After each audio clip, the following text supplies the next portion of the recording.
So I was going to go and check this stuff out and get back into the exercise regiments in this 2025 year, right? And I feel like you were born in this world, James, to wrestle people and to show men up in gyms. Is that true? I don't know if I'd go that far, but a robust physical culture has always been important to me. That is true. Oh, yeah. Oh, yeah.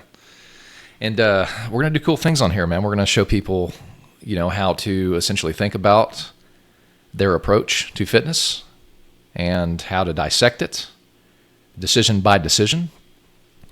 And we're going to reference some really, really good, prominent YouTube fitness figures who have put out some solid proven methods over time, right? We have guys like Jeff Cavalier of AthleanX.com. And you have introduced me to these individuals, which is the program I'm going to start. Do you actually want to go over those gentlemen that you have just talked about, James? Yeah. And I would just reiterate, we're just a couple normal guys out here. We're not athletic trainers. We certainly don't have PhDs in sports physiology. So we defer to folks who do, right? And so a couple of the people that I've really paid a lot of attention to, found some of these through like Andrew Huberman's podcast, Andy Galpin, and Mike Israetel. Both of these guys are PhDs in the area of sports physiology. Don't quote me, the degrees might be somewhat different than that, but they are experts in basically the field of strength training, powerlifting, hypertrophy training, which would, commonly known on the street as bodybuilding. So those guys are the ones you want to go to for the empirical science. That's certainly not us. We're not doing research papers. I get filtered from these guys that I trust, know their stuff, know how to review the scientific literature, have conducted their own scientific experiments, and been published in scientific journals. Excellent. And, this is one of the reasons I wanted to do this journey in real time is because, like you just said, we're not the PhD holders ourselves. However, most people who jump into the world of fitness do not hold any of these accolades either, and they're sort of lost in the wind sometimes. They're not confident to jump into it. And my goal on this channel and our goal is to show people that no, you can get the right information from the right sources and put together training regimens, and it can be simple. It doesn't have to be complicated. Thankfully, because of these experts, they've put in this research and time and effort to bring us that information. And that's exactly what we're going to do here. Going to jump in out of the gate. It's in the winter season. This is the time to lift anyway, and that's what we're going to get started with, right? Packing on some meat. Yeah. We're sitting here January 3rd. This is a time of year people have started New Year's resolutions, right? It's kind of on top of everybody's minds. While me personally, I've been a serious, consistent lifter since I was probably 23 years old. And of course, in middle school and high school, had exposure to, plenty of exposure to weightlifting, but have seriously and consistently lifted weights since I was 23 years old. And I've tried all kinds of different approaches. I've tried a powerlifting approach. I've tried, probably something more like CrossFit, sports functional training, and of course hypertrophy, and oftentimes through the years mixed it, right? So last year, I realized I was probably early in the year, realized I had been really not making any progress in the gym. I hadn't been focused. I wasn't making workouts as consistently. I was still maintaining good muscle mass, but, I had my physique was not what I wanted it to be. I didn't have all the muscle mass I wanted, and I was fatter than I wanted. So I started making some changes. I decided I was going to get on a program. and went through one I know you're familiar with, Mike, that the 4 Hour Body, right? Yes. Written by, who's the author of that, Mike? It's not coming to the top of my head. Tim Ferriss. Tim Ferriss, right? Tim Ferriss. Yeah. Tim Ferriss. Yeah. Great Tried philosophy there, that. man. Yeah, and it did what it purported to do. But then after I, made some gains, I decided I wanted to do another step and get very, very focused on hypertrophy or bodybuilding. And then I went on the program, did it for probably 10, 11 weeks, at least specifically the exercise program that you are going to do, that Andy Galpin exposed me to. He didn't come up with the program, but on his podcast is where I got the information.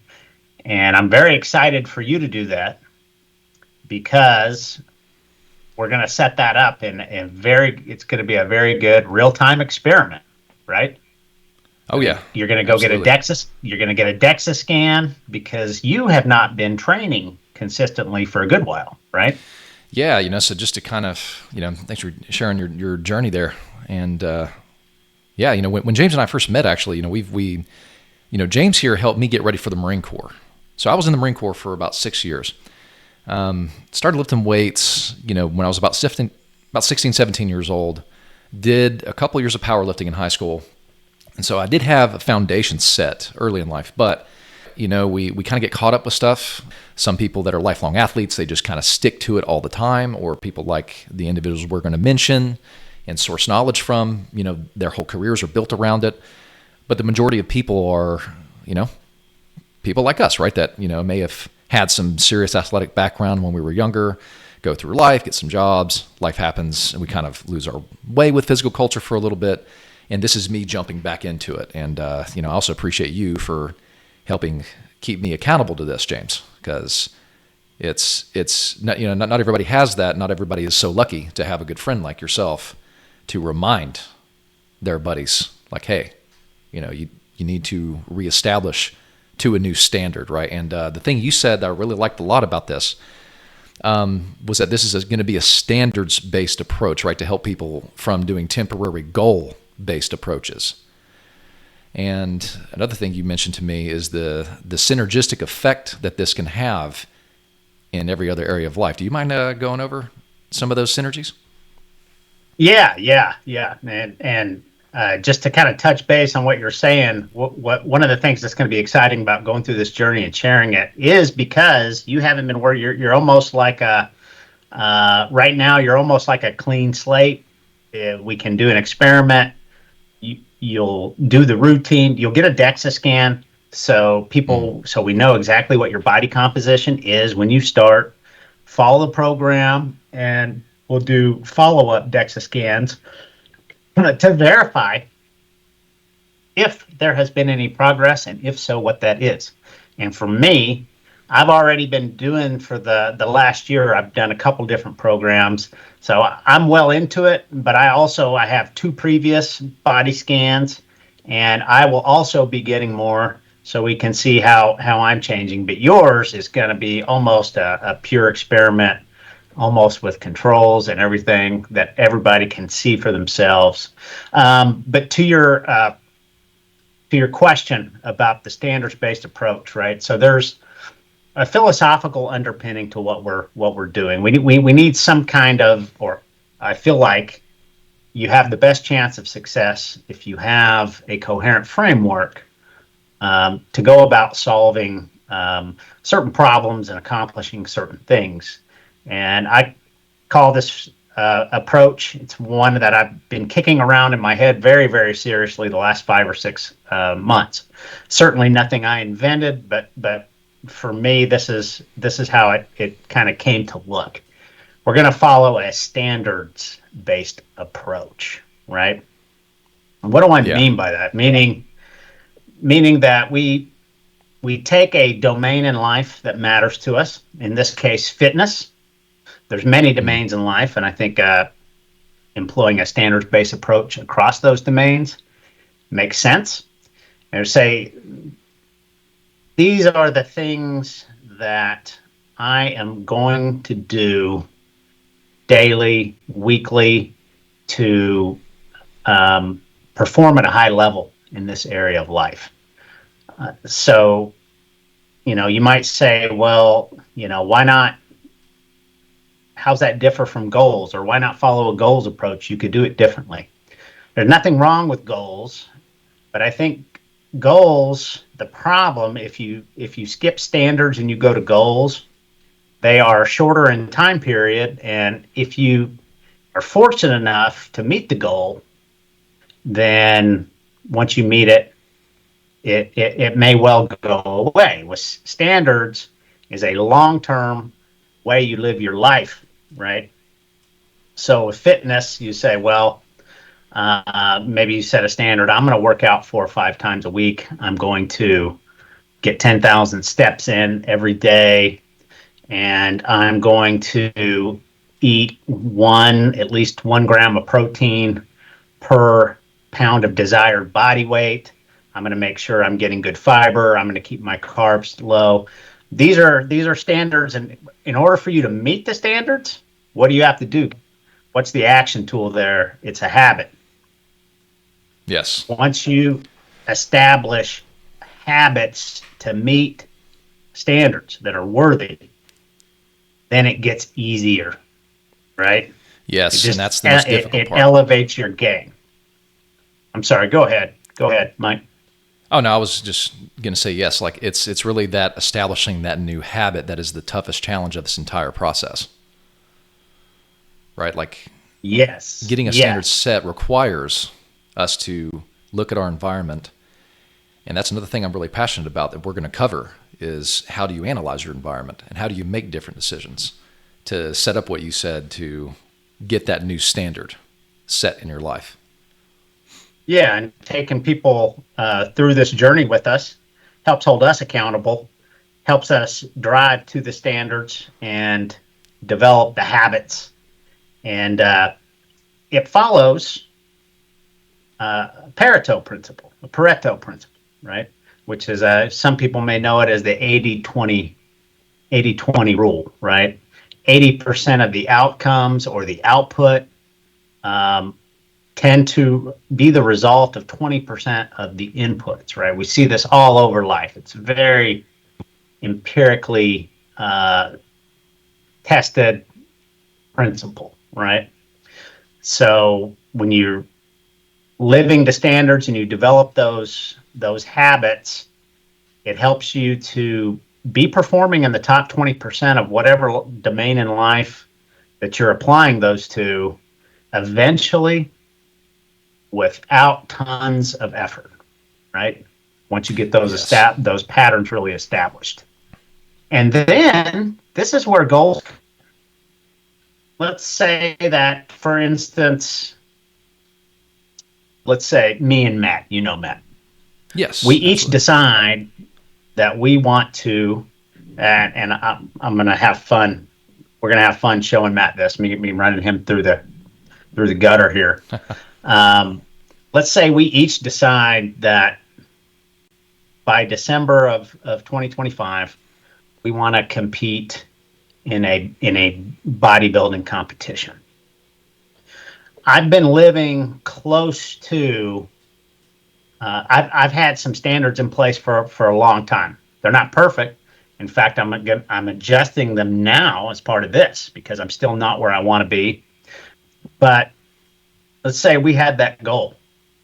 For me today, that is actually within striking distance. Okay. And I'm talking a competition of natural bodybuilders who are not on anything that would get your Olympic medal stripped. In 11 months, it's possible I could do that and do okay, right? Because I've been living to standards on training and diet. The diet part's not good enough. Not good enough. I'd have to make some changes, but it would keep me within striking distance, right? That's the beauty of standard. It makes goals that are worthwhile it makes it where you can keep them within striking distance and actually achieve them. Yeah, I really like that. And, something else that I'll cover on this channel in this journey is, this book called Atomic Habits by James Clear. And he talks a lot about environment and habits and breaks it down in an amazing way. It's one of my favorite books.